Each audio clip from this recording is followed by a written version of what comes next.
आज हम बात करेंगे नैसर्गिक न्याय की। 11वीं 4th सेमेस्टर के विद्यार्थियों का प्रशासनिक विधि में नैसर्गिक न्याय पर एक महत्वपूर्ण सवाल जरूर बनता है। तो हम बात करेंगे नैसर्गिक न्याय की।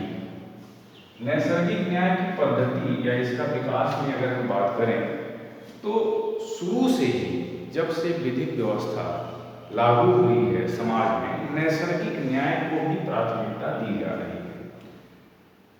नैसर्गिक न्याय को अगर हम देखें तो यह मनमानी प्रक्रिया के विरुद्ध न्यायालय द्वारा व्यक्तियों के अधिकारों के न्यूनतम संरक्षण के लिए प्रतिष्ठित किया गया है। मतलब ये वे नियम हैं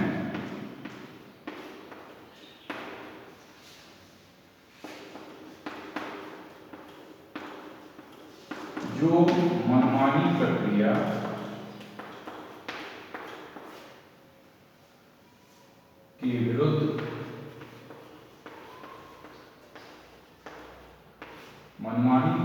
के विरुद्ध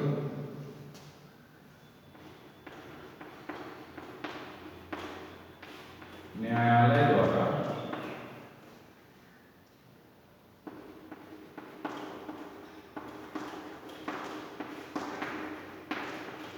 व्यक्तियों के अधिकारों के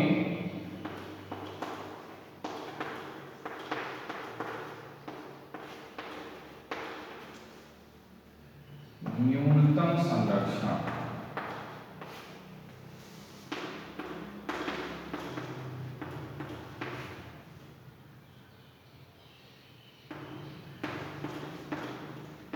के लिए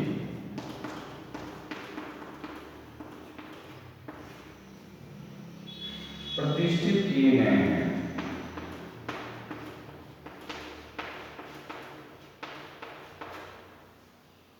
नैसर्गिक न्याय की अगर परिभाषा के तौर पर हम इसको देखें कि नैसर्गिक न्याय वे नियम हैं जो मनमानी प्रक्रिया मनमानी।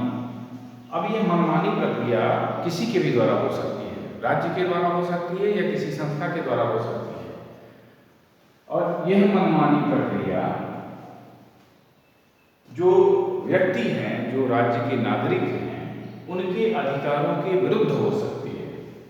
तो इस मनमानी प्रक्रिया के विरुद्ध न्यायालय पर व्यक्तियों के अधिकारों का क्या होगा? न्यूनतम संरक्षण।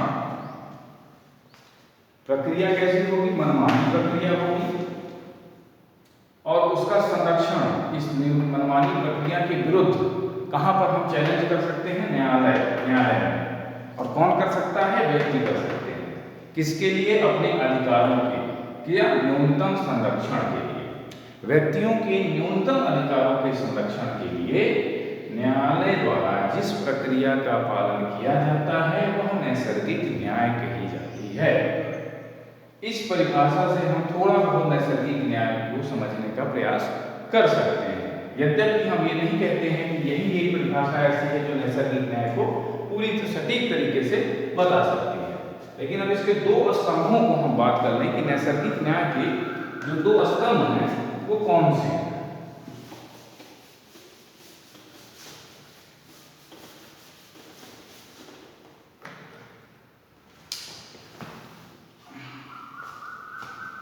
पहला है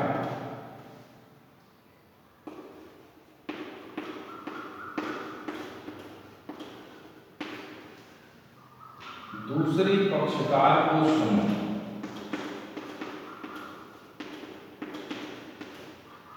दूसरा इसका स्तंभ नैसर्गिक न्याय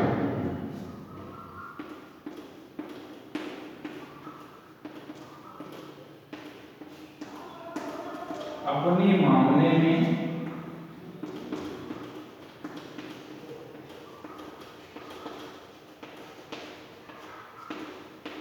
कोई न्यायाधीश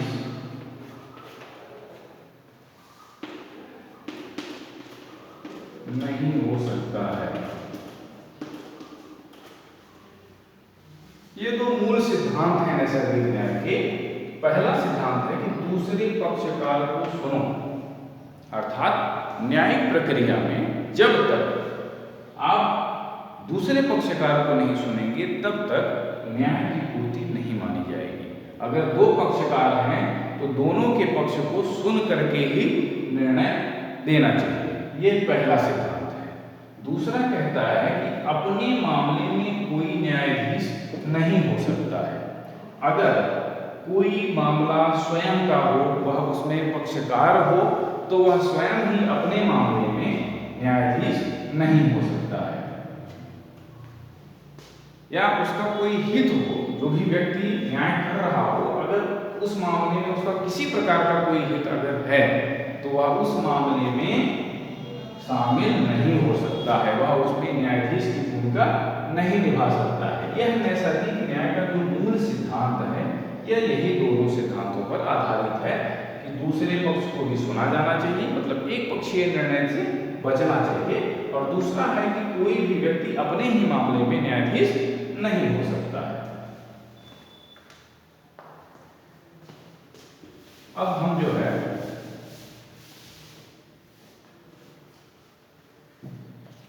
मेनका गांधी बनाम भारत संघ के केस में, बहुत ही प्रसिद्ध केस है ये,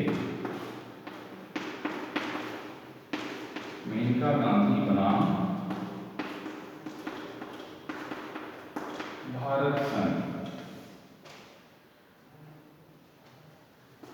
इसमें कहा गया था कि नैसर्गिक न्याय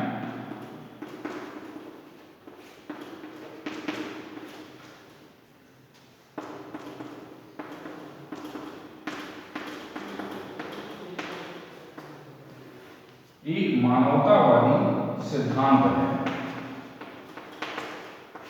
एक मानवतावादी सिद्धांत है जिसका अभिप्राय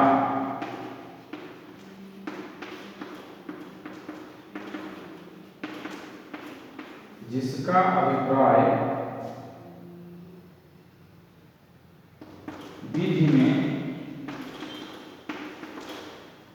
निष्पक्षता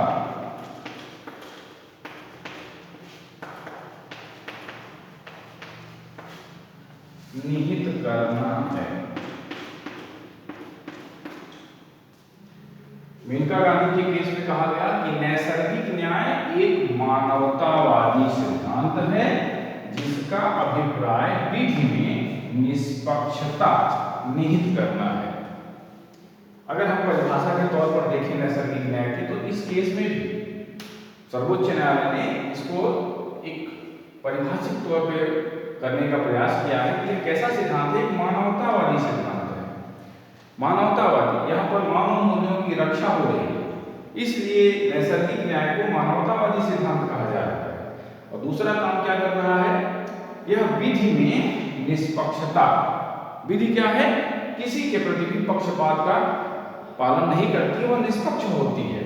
और यही सिद्धांत जो है वह निष्पक्षता के तहत ही आता है। यह सिद्धांत नैसर्गिक न्याय जो होता है वह निष्पक्षता का पक्षधर है। इस केस में ये एक बात बताई गई। अब हम लोग आगे बढ़ते हैं।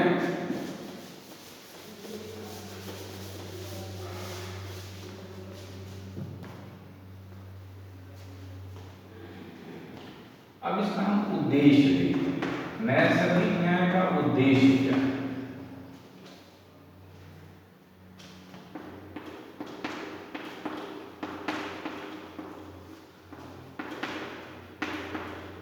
न्याय को सुरक्षित रखना,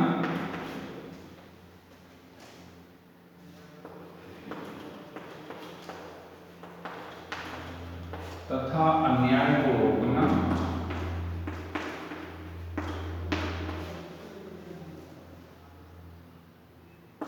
तथा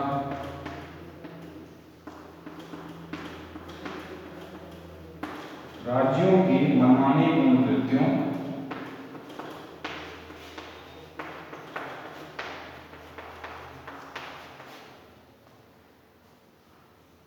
एवं शक्तियों को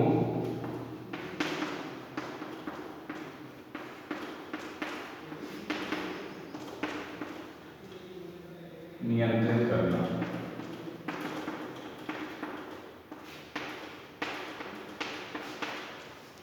अब जरा उद्देश्य को देखिए। क्या है? न्याय को सुरक्षित रखना, पहला उद्देश्य। नैसर्गिक न्याय का क्या है कि न्याय को सुरक्षित रखना और अन्याय को रोकना। न्याय को सुरक्षित रखना, न्याय की रक्षा करना और साथ ही साथ अन्याय को रोकना, यह नैसर्गिक न्याय का सिद्धांत, नैसर्गिक न्याय का जो उद्देश्य है। दूसरा बात ये कह रहा है कि राज्यों के मनमाने पूर्ण कृत्य, कोई राज्य कोई ऐसा मनमाना पूर्ण कृत्य करे जो संविधान के उपबंधों के खिलाफ हो, जो विधिक उपबंधों के खिलाफ हो, तो ऐसे मनमाने पूर्ण कृत्यों को और उन शक्तियों को जो मनमाने पूर्ण कृत्यों को प्रोत्साहित करती हो, संरक्षित करती हो, उनको क्या करना है? नियंत्रित करना है। तो उद्देश्य क्या है नैसर्गिक न्याय का? कि न्याय को सुरक्षित रखना है, अन्याय को रोकना है और राज्यों के मनमाने पूर्ण कृत्यों को एवं उनकी शक्तियों को नियंत्रित करना है। यह नैसर्गिक न्याय का एक उद्देश्य है।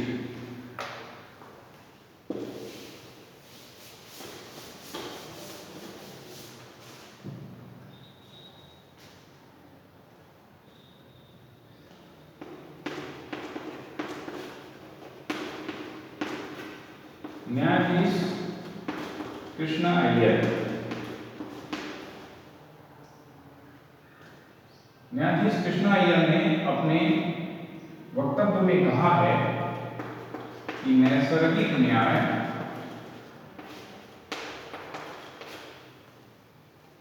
धर्मनिरपेक्ष,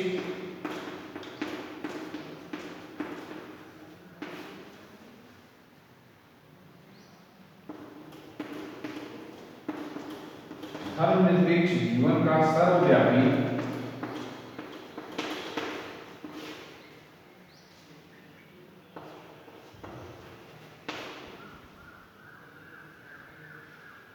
तथ्य है और इनको महत्व दिए जाने से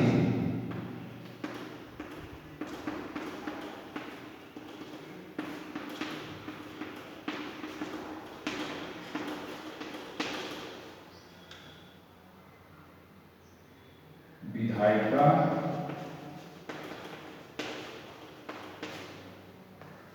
प्रशासन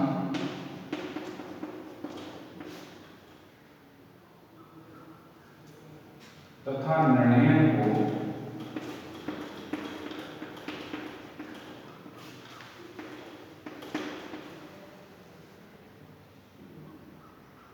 नया जीवन मिला।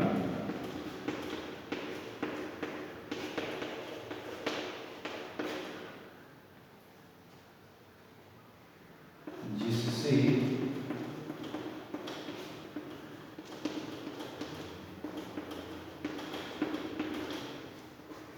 औचित्यपूर्ण जीवन का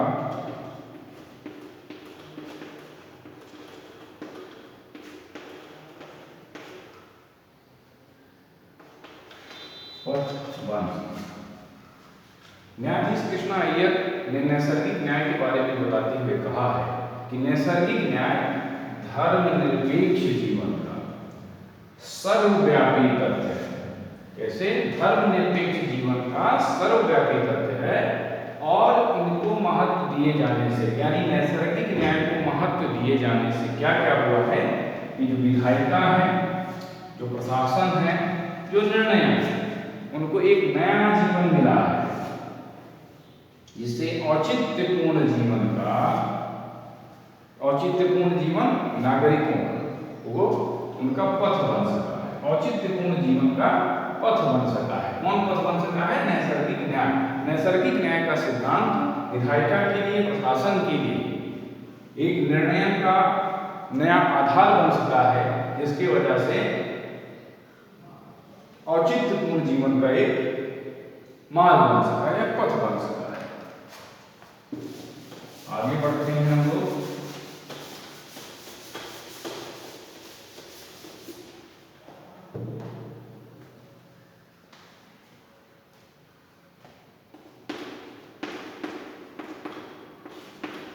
किशनचंद बनाम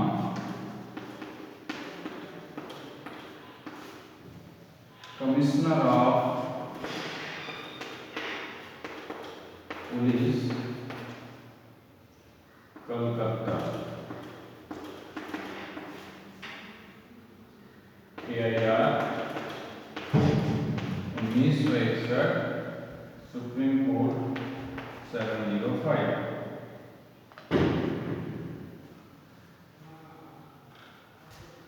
इस केस में कहा गया किशन चंद बना कमिश्नर ऑफ पुलिस की केस में कहा गया कि नैसर्गिक न्याय न्यायिक और न्यायिक कल न्यायिक और न्यायिक कल नैसर्गिक न्याय न्यायिक और न्यायिक कल के मामलों में ही लागू किया जाएगा, प्रशासनिक मामलों में नहीं। प्रशासनिक मामलों में नैसर्गिक न्याय का पालन नहीं किया जाएगा। इस केस में ये बात कही गई, जिसे बाद में सर्वोच्च न्यायालय ने दूसरे केस में उलट दिया और उस केस का नाम है एक कृपक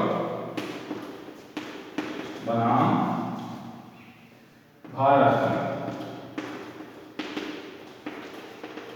AIR 1970 सुप्रीम कोर्ट 150। इसमें इस केस में कहा गया है कि नैसर्गिक न्याय न्यायिक न्यायिकल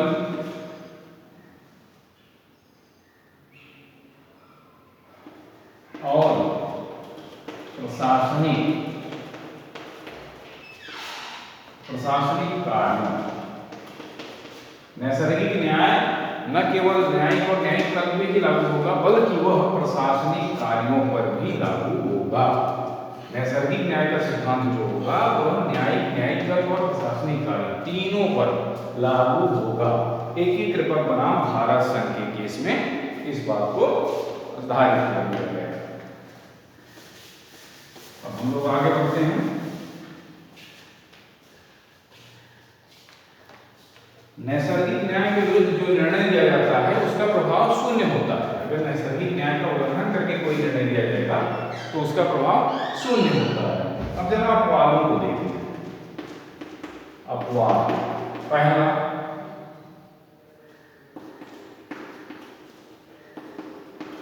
विधायी कार्यों में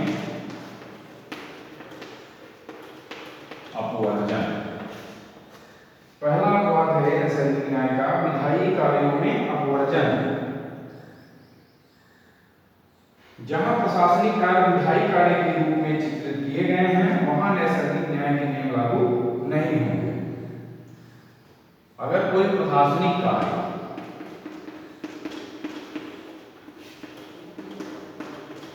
विधायी कार्य के रूप में चित्रित किया गया है तो वहां पर यह नैसर्गिक न्याय का नियम लागू नहीं होगा। दूसरा,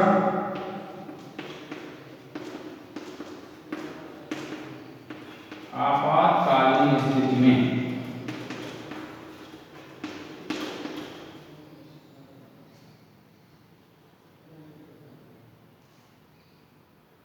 आपात की स्थिति में सूचना और सुनवाई की अपेक्षा का अभित्याग किया जा सकता है यदि उसके कारण किसी शक्ति के प्रयोग का उद्देश्य और प्रयोजन ही विफल हो जाता है। आपातकालीन स्थिति में नैसर्गिक न्याय के सिद्धांतों का पालन तब नहीं किया जा सकता है जब स्थिति इस प्रकार से हो कि अगर नैसर्गिक न्याय के नियमों का पालन किया जाए तो स्थिति बिगड़ सकती है। उन परिस्थितियों में नैसर्गिक न्याय के नियमों का पालन नहीं किया जाएगा।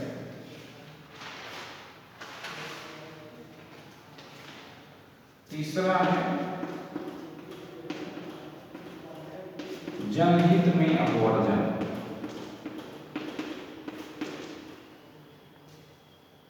जहां जन सुरक्षा और जन स्वास्थ्य और जन कल्याण, जन सुरक्षा, जन स्वास्थ्य, जन कल्याण, इनसे संबंधित कोई बात है, जन सुरक्षा, जन स्वास्थ्य और जन कल्याण से संबंधित अगर कोई बात है तो उस स्थिति में भी नैसर्गिक न्याय के नियमों का पालन किया जाना आवश्यक नहीं है। तो मुख्य तौर पे हम यही 3 अपवाद नैसर्गिक न्याय के देखते हैं।